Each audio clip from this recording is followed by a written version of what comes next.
Alors, je m'appelle Daoud, je suis donc dessinateur de bande dessinée. J'ai commencé la bande dessinée quand j'étais vraiment très petit. Donc mes premières bandes dessinées, puisque j'ai toujours ça en archive, c'était quand j'avais 6-7 ans. J'étais à l'école primaire bien sûr. Et j'en ai lu très tôt, avant même de savoir lire en fait, et j'ai assez vite eu envie de moi-même en faire, les dessiner, raconter des histoires. Donc j'ai pris un cahier de brouillon, j'ai commencé à faire mes premières BD à cet âge-là, et en fait j'ai pas vraiment arrêté pendant toute ma scolarité. Je faisais ça, je faisais des petits albums, je les reliais, tout ça. Donc j'ai commencé très jeune. Après le dessin, j'ai toujours dessiné un petit peu. Et après je suis parti vers complètement autre chose. J'ai commencé à faire des études d'histoire avec pas mal aussi d'options histoire de l'art. Puis finalement le dessin m'a rattrapé. En fait je suis parti en quelques années en Pologne pour d'autres circonstances.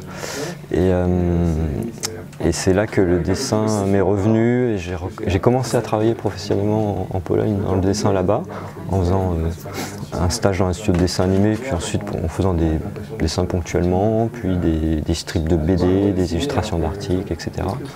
Et je dis ça aussi parce que c'est de là que vient un peu mon pseudonyme involontaire, puisque le W de David, ça vient du polonais où la lettre V n'existe pas en Pologne. Mais le son V, c'est un W. Alors non, on ne se connaissait pas du tout. En fait, il m'a contacté. Alors lui, il connaissait mon travail. Il connaissait mon travail. Les Super, aux éditions de La Gouttière. Et donc, il l'appréciait. En général, apparemment, il fait ça. Il contacte des auteurs quand il est en recherche de dessinateurs. Il les contacte comme ça, et quand le travail leur plaît bien. Et il m'a appelé pour me proposer en fait une série jeunesse. Une autre série jeunesse qui était, alors je la lis et tout ça, j'ai dit ah oui c'est vachement bien, et sauf qu'assez vite pour des raisons de planning je me disais non, mener de front 2 séries jeunesse à la fois, sachant que Super c'est pas terminé encore, je me suis dit ça va être un peu compliqué. Et j'avais envie depuis quelques temps déjà de me frotter un peu à la BD adulte. Mon dessin il évoluait un petit peu vers quelque chose d'un peu plus adulte aussi, même dans les Super. Et je lui dis comme ça à tout hasard, je lui dis bah écoute, par contre peut-être pourquoi pas, parce qu'on a eu des atomes crochus assez vite comme ça au téléphone. Je lui dis bah pourquoi pas, si tu avais quelque chose en adulte, ça me dirait bien, un one shot, ça m'engagerait moins sur la durée aussi. Et donc il se trouve qu'il avait écrit cette histoire de Monsieur Apothéose tout récemment, donc il avait entièrement écrite, et il commence à me pitcher l'histoire, et tout de suite ça m'a bien plu quoi. L'histoire d'un mec un peu paumé, un loser et tout ça, et voilà, et donc il me l'a envoyé, je l'ai lu, et puis c'est parti comme ça. Pas vraiment en fait, Au niveau technique je travaille quasiment pareil.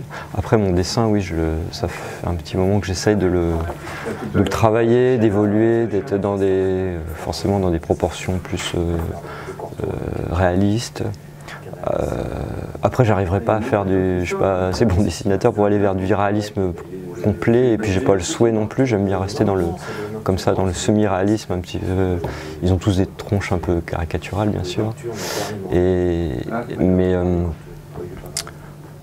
donc après la façon, non, je pense que la façon d'aborder le scénario et de le travailler, donc de le storyboard, etc., c'est plus ou moins identique à ce que je fais, le même processus de travail que j'ai quand je travaille sur de la BD jeunesse finalement.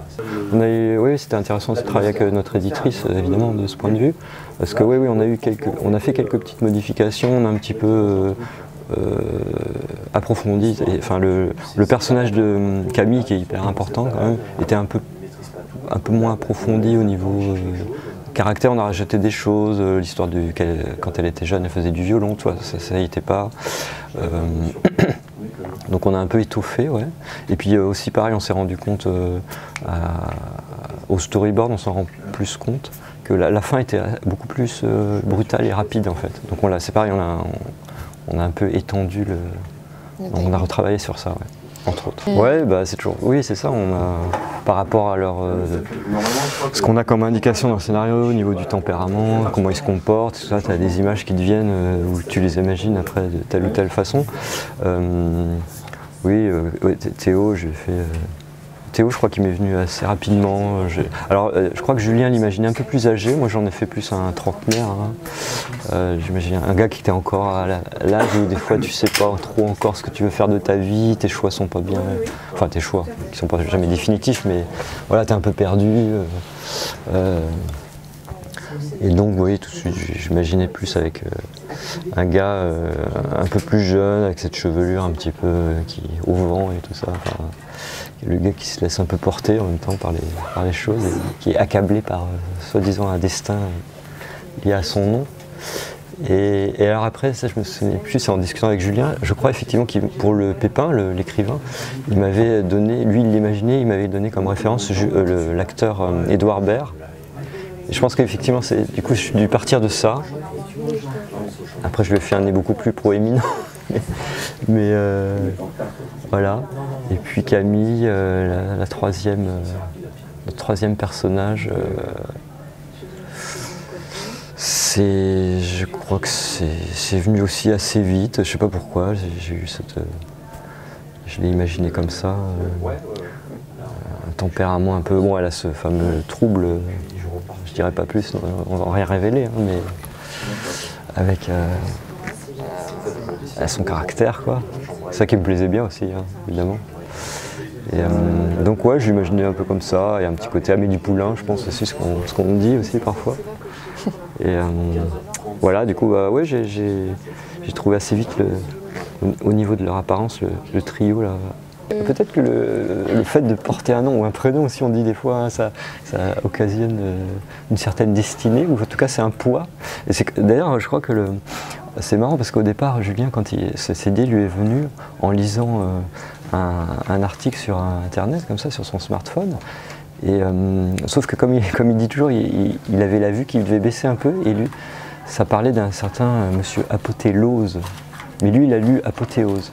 Et tout de suite en lisant ce nom, il s'est dit « Ah tiens, je vais imaginer, ça serait drôle en fait, à quelqu'un qui a un nom comme ça, un peu, ça suppose une destinée un peu grandiose hein, justement. Et est-ce que ça serait pas amusant d'inverser le principe ?» Et c'est parti comme ça en fait, l'idée. Et donc après, non, est-ce que j'y crois ou pas, je sais pas. Il y a des noms qui doivent être plus lourds à porter, c'est sûr. Hein. J'aimerais bien rentrer dans le crâne d'une scénariste que j'adore, avec qui j'espère travailler un jour, qui s'appelle, enfin on se connaît bien, hein, qui s'appelle Magena Sova, qui a fait la série Marzi chez Dupuis. Elle raconte son enfance en Pologne. Du coup, il y a aussi des connexions évidemment de ce point de vue avec ce que j'ai connu là-bas. Et j'adore sa façon de raconter, de dialoguer, les séquences, enfin, voilà. Donc oui, j'aimerais bien rentrer dans sa tête. Personnage assez génial.